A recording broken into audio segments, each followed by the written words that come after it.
مرحبا، يسعد لي أوقاتكم وأيامكم جميعا يا رب. بتمنى الجميع يكون بخير وسلامة. اليوم رجعت لكم فيديو جديد، بتمنى يا رب ينال إعجابكم. بتمنى كمان تشتركوا بالقناة وتفعلوا زر الجرس. للأسف اللي عم بنشر الفيديوهات ما في تفاعل أبدا عليه، بتمنى هيك تفاعلوا شوي مع القناة. رح نعمل اليوم همبرجر دجاج، أطيب همبرجر بالبيت صحي وطيب كمان. أنا عندي هون تقريبا كيلو من لحمة الدجاج، عندي هون دجاج، رح نعمل همبرجر دجاج. رح ضيف هلا عليها البهارات، رح ضيف عليها هلا معلقة ونص من الملح. أكيد الملح كمان حسب الرغبة وحسب كمية الدجاج اللي عنا كمان. ورح ضيف نص معلقة من البهار الأحمر البابريكا، وراح اضيف كمان نص معلقة من البهار الاسود، وكمان شوي من البهار الابيض،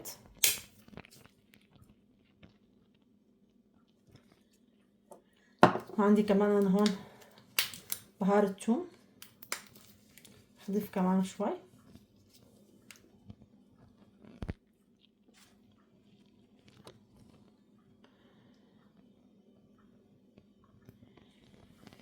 هدول هن البهارات اللي انا بضيفهم.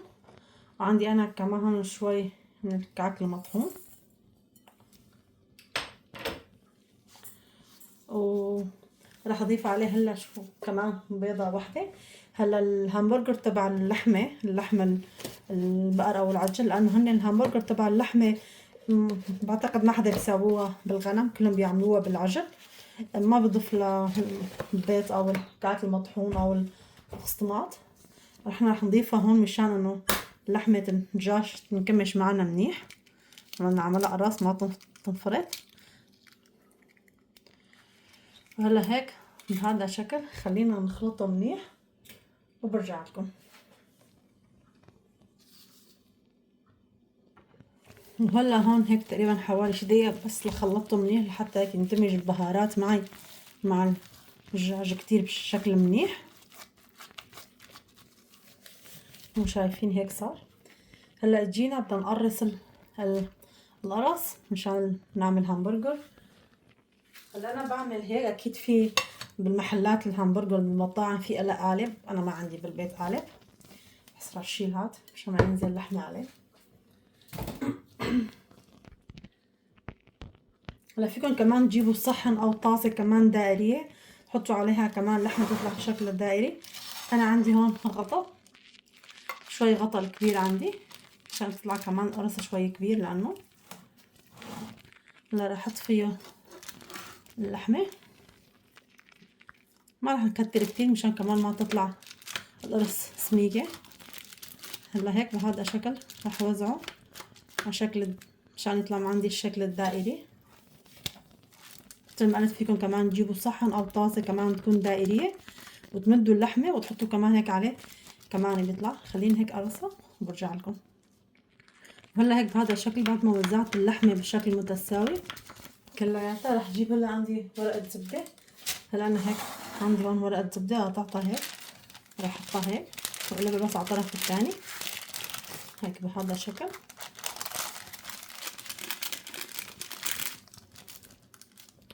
وطالع منا هلا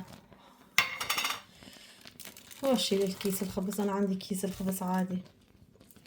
هيك بهذا الشكل بكون صار عنا القرص جاهز. خليني هيك كمان امنتها كلياتهم هيك على امنتهم كلياتهم هون هيك، وكمان بحطهم على ورق الزبدة. رح احطهم هلا بالبراد، رح اتركهم تقريبا حوالي شي بين الساعة وساعتين.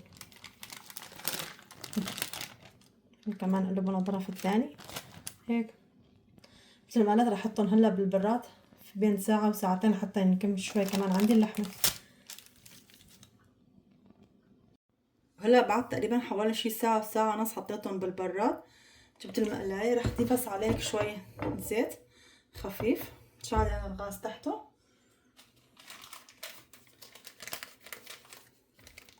ورح نجيب هلا قطعة اللحمة اللي حاطينها على ورق الزبدة، بس هيك نحط نشيل هيك الورقة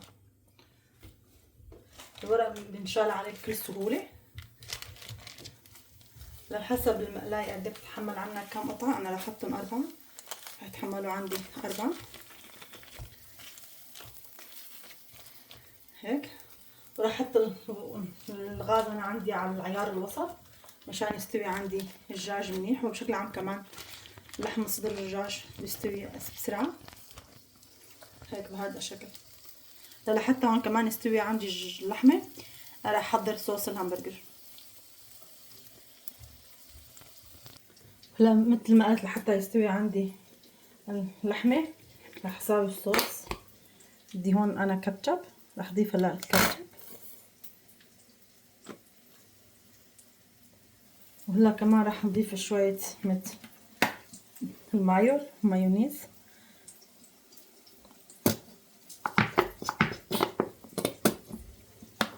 وراح اضيف كمان تقريبا نص معلقة من الخردل. هلا هيك مع بعض بخلطهم. هذا هو الصوص اللي حطه على خبز الهامبرجر. هلا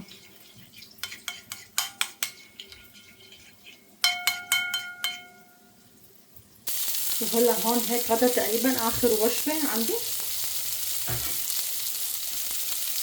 وهلا هون هيك هذا اخر وجبة عندي. شوفوا هون ما شاء الله على اللون.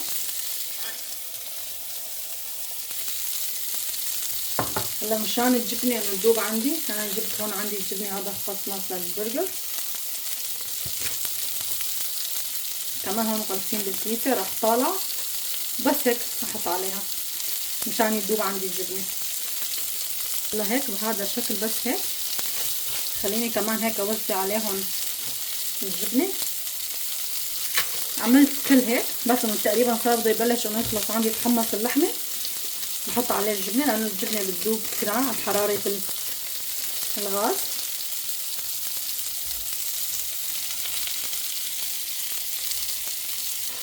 وهلا هون هلا رح طالع هاي اول شي فاتت الجبنة عليها منيح. هون طالعة بتتزحلط معهم تطلع هلا هيك هون بحطها بالطحن. هلا انا عندي خبز الهمبرجر عندي هذا هون النوع الكبير شوي. في كمان صغار رح اعمل الصغيرة والكبيرة اللي هون السمسم. هلا اللي بحب كمان هيك الخبز تكون هيك كتير زيادة مسقسقة وهيك يعني فينا كمان نحط هيك خبز هون نحمس وش الخبز اثنيناتهم. نحمس هون بهذا الوش وهذا الوش. جينا على اخر مرحلة نطبق فيها تبعنا الهمبرجر. بحب المرحلة كتير هو تطبيق الهمبرجر. مثل ما قلت انا عندي هون الصوص اللي انا عملته من مايو والكاتشب والخردل. هنكتر فيه شوي الصوص نطلع طيب فيه الصوص هيك بهذا الشكل. هلا رح اضيف الخس. هلا انتو حسب النوع الخس اللي بتحبوه. انا رح اضيف هذا النوع. وعندي انا هون مخلل الخيار كمان طيب مع الهمبرجر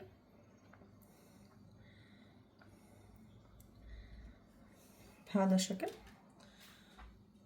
وراح احط هلا قطعة الدجاج.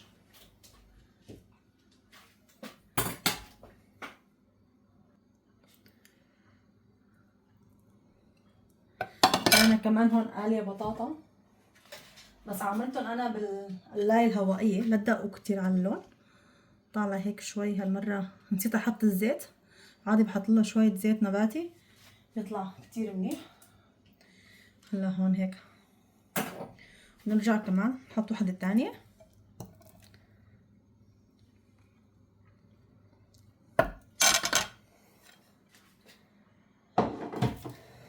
وعندي الصوص كمان راح ارش هيك شوي فوقها.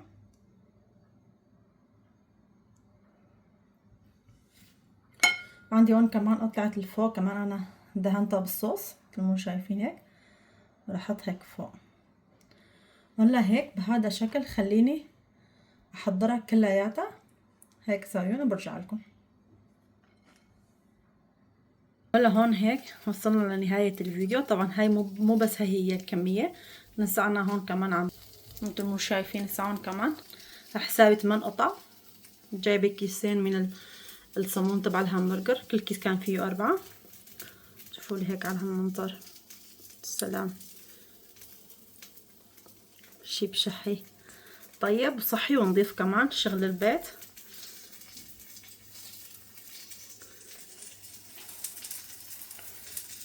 وهلا هيك بكون وصلنا لنهاية الفيديو. بتمنى الفيديو ينال اعجابكم يا رب. لا تنسوا تشتركوا بالقناة وتفعلوا زر الجرس ليوصلكم كل شي جديد.